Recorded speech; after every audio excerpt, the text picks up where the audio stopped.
जिन लोगों ने अपनी उम्र बिता ली है एक अवस्था तक, जैसे आज मैं अगर आंख बंद करके पीछे अपने उम्र के पड़ाव देखूं और ये सोचूं कि आज मुझे अगर रोग है, आज मुझे कोई दुख है, तो मेरे जीवन में क्या मैंने कोई गलत काम किया है? मुझे हजार गलत काम दिखाई देंगे। हम लोगों के जीवन में ध्यान, साधना, सत्संग इसीलिए बनाया जाता है कि हम लोग बैठकर केवल सोचना शुरू कर दें कि आज दिन भर हमने किया क्या। सुबह बैठ के जैसे ही आंख खुली, हाथ मुंह धो के बैठ गए भजन करने को, उस समय आप देखो आपके दिमाग में हजार विचार आते हैं कि ये क्यों, ये क्या हो गया, वो क्या हो गया। शाम को जब आप ऐसे ही पूजा करने बैठोगे, आपके दिमाग में ऐसी बातें आती हैं, तो उन बातों को वहीं पकड़ लेना है कि ठीक है, हमसे हो गया, लेकिन अब नहीं होना चाहिए, अब नहीं होना चाहिए। अब हमसे पाप हो गया, अब पाप नहीं होना चाहिए। और पर पीड़ा, दूसरे को कष्ट देने से बड़ा कोई पाप तो है नहीं। पर पीड़ा सम नहीं अधमाई। तो हम लोगों को इतनी समझदारी तो दिखानी पड़ेगी कि हमारे जीवन में जो कष्ट है वो कष्ट कैसे खत्म हो जाए। हमारे जीवन में जो पाप है, जो आज तक हुए, अब हम क्या करें कि वो पाप हमसे न हो। यही धर्म का मतलब है। विद्यार्थियों के लिए धर्म का मतलब क्या है कि हम जिस सरस्वती मां की उपासना करना चाहते हैं, वो सरस्वती मां की मूर्ति के आगे डीजे बजाकर नाचने से नहीं होने वाली।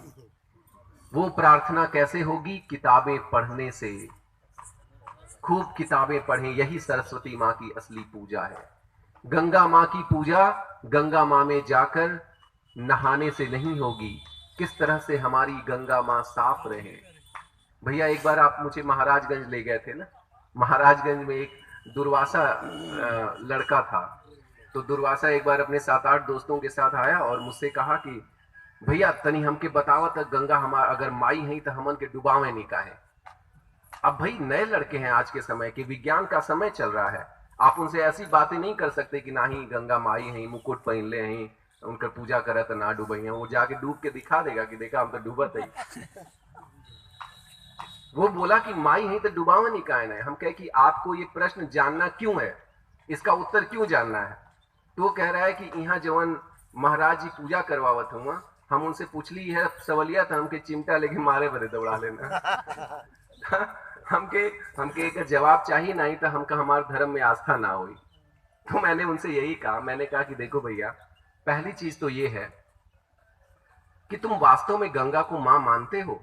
तो उसने कहा हाँ जी, हम तो मानते हैं गंगा को मां। मैंने कहा अगर तुम गंगा को मां मानते हो तो क्या उसको अपनी मां की तरह उसकी देखभाल करते हो? तो उसने कहा मतलब? मैंने कहा जैसे कोई लड़का बाहर लैट्रिन करे, पेशाब करे, और तुम्हारी मां के पल्लू से आके उसको पोंछने आ जाए, धोने आ जाए, तो तुमको अच्छा लगेगा? करा नहीं, हम तो मारे लगा। तो मैं बोला गंगा मां में बहुत सारे लोग ऐसा कर रहे हैं, गंदा बहा रहे हैं।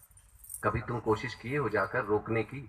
मान लो दुनिया भर नहीं जा रहे हो, कहीं एक घाट पकड़ लो कि नहीं ये घाट तो हमको साफ रखना है, तब तो मैं मानूं कि तुम मां मानते हो। उसने, उसको लगा कि नहीं बात तो ठीक है, कहा नहीं माई ना है लेकिन तब वो सब तो कहेला। मैंने कहा धर्म सबके कहने का नाम नहीं है। आप क्या महसूस करते हो, धर्म उसका नाम है। आप क्या करते हो, धर्म उसका नाम है। धर्म बहलाने का नाम नहीं, फुसलाने का नाम नहीं है, धोखा देने का नाम नहीं है। आज हो क्या रहा है, लोग धर्म के नाम पर धोखा दे रहे हैं एक दूसरे को, अपने आप को धोखा दे रहे हैं। हनुमान जी की पूजा करते हैं, लेकिन हनुमान ने सबसे बड़ा जो काम किया, राम राम करना। राम राम नहीं कहते लोग। हनुमान की तरह राम, केवल राम और राम के अलावा कुछ न सोचना नहीं करते। ऐसे हनुमान जी की प्रार्थना करके क्या फायदा? फिर मैंने उनसे कहा कि तो जब आप गंगा को मां की तरह नहीं मान रहे हो, नदी मान रहे हो, तो नदी क्या है? नदी पानी है। पानी का धर्म क्या है? भिगाना। जो उसके संपर्क में जाएगा पानी उसको भिगाएगा ही। उसने कहा हाँ। तो मैंने कहा कि जब वो नदी है, पानी है, गहरा है, तो आप हो चाहे कोई बच्चा हो चाहे कोई साधु हो, जब नदी में जाएगा तो वो नदी उसको भिगाएगी भी और डुबोएगी भी। जिस दिन आपके मन में आ गया कि नहीं गंगा मेरी मां है, आदि शंकराचार्य की तरह, जिस दिन आपके मन में आ गया कि नहीं गंगा मेरी मां है, भीष्म पितामह की तरह, उस दिन ये गंगा मां बनकर आपके सामने खड़ी हो जाएगी और आपको डुबाना क्या, भिगाएगी भी नहीं। आपको अपने प्यार में रखेगी। अभी तो सिर्फ इतना मान लो तुम कि वो नदी है तुम्हारे लिए। वो दुर्वासा फिर बाद में आया भी था कई दिन तक साथ में। तो हम लोगों को धर्म को इस तरह से समझना होगा। ये धर्म की व्याख्याएं हैं। हम जाग नहीं रहे हैं, हमें जगाने के लिए लोग आ रहे हैं तो भी जाग नहीं। बीना बाबा की शाखा में मैं जाता हूं, इस शाखा में जो आपके गांव में लग रहा है, वहां एक कुटी है, महाराज जी का भजन हो रहा है हर हफ्ते। उसमें कभी कभी तो 4-5 लोग रहते हैं, कभी 6 लोग रहते हैं। ये तो आपके ऊपर भगवान की अथाह कृपा है कि आपके गांव में शाखा लग रही है, सत्संग हो रहा है। हफ्ते में 2 घंटे केवल आपको देना है, आकर भगवान का नाम लीजिए, भजन गाइए। जैसे इन्वर्टर की बैटरी होती है, बिजली आती है तो चार्ज हो जाती है, उसके बाद बिजली नहीं रहेगी, बिजली आपकी चलती रहेगी। तो ये सत्संग, ये आपको चार्ज किया जा रहा है। चार्ज होइए और अपने जीवन में हर काम भगवान को पकड़ते हुए करिए। जब आप हर काम भगवान को पकड़ के करेंगे तब कोई गलत कदम उठेगा ही नहीं। हम लोगों को इन बातों पर बहुत ही गहराई से सोचना है। जो धर्म है वो मेरे लिए क्या है। बहुत से लोग कहते हैं जी संतोष मेरा धर्म है। संतोष आपका धर्म है? अच्छा। एक आदमी ऐसे ही पहुंच गया स्वामी विवेकानंद के पास और बोला कि हम बहुत संतोषी हैं। उन्होंने कहा कैसे संतोषी हो तुम? उसने कहा कि मैंने सब कुछ छोड़ दिया। उन्होंने कहा तुम्हारे पास था क्या? उसने कहा जी कुछ नहीं, हम बहुत गरीब घर के थे। स्वामी जी कहे कि तुम भिखारी हो और तुम त्याग की बात कर रहे हो, सब छोड़ दिए हो। ये तो भगोड़ापन है, भागे हो तुम घर छोड़ के। वो कहता है कि नहीं नहीं, ऐसा नहीं है जी, हम तो ये धर्म की बात सीखना चाहते हैं। उन्होंने कहा कैसा धर्म?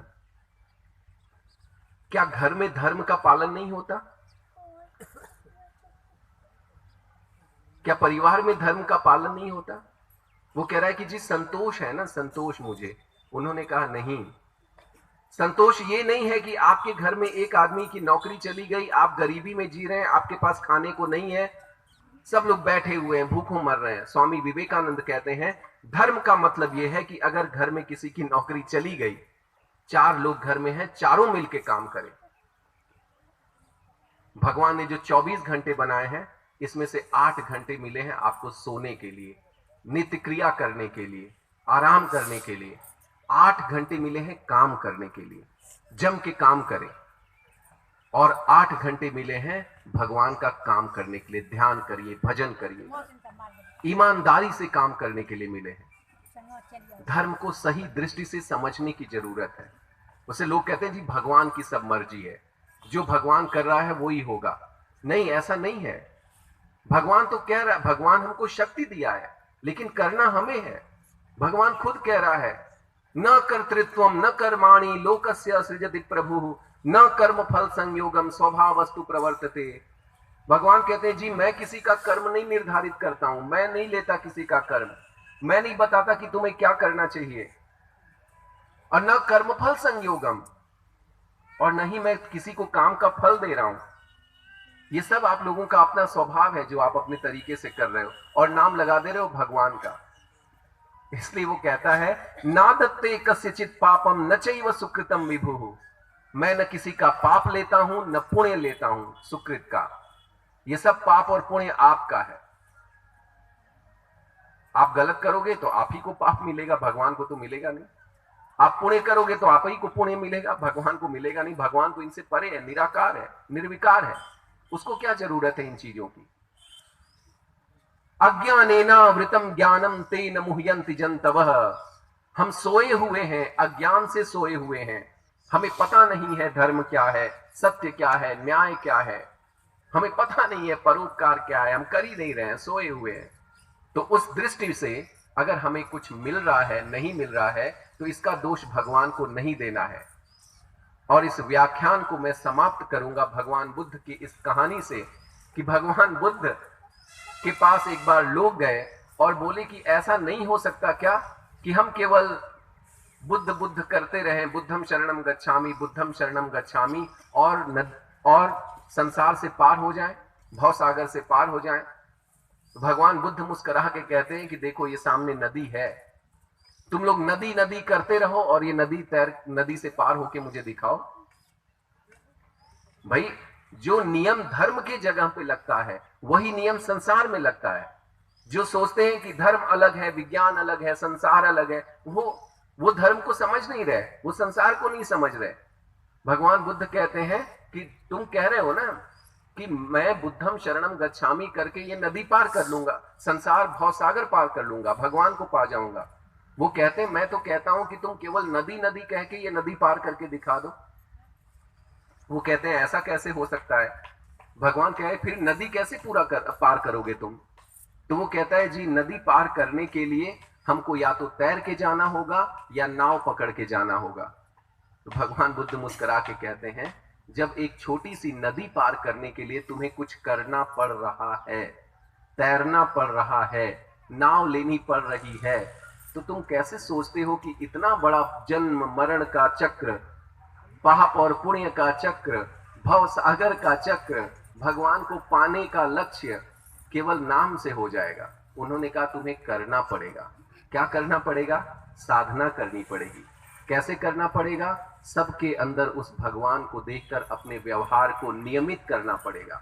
हमारा व्यवहार ऐसा हो जाए कि हमसे किसी को कष्ट ना हो, हम सबको सुख दें, हमारे अंदर किसी चीज का अहंकार ना हो, हम जितना हो सके परोपकार करें, सेवा करें, और तब जाकर फिर ये भव सागर पार करने की हम सोच सकते हैं। क्योंकि इसमें जो नैया है, जो ये नाव लेकर उस तरफ जाएगा, ये नाव है सदगुरु की नाव, हमारे इष्ट की नाव। और इस नाव में बैठने का अधिकार उसी को है जो उसके वाक्यों को मंत्र की तरह पकड़कर बैठा है। मंत्र मूलम गुरोर वाक्यम। बोलिए श्री महाराज जी की जय। मानव धर्म प्रसार की जय।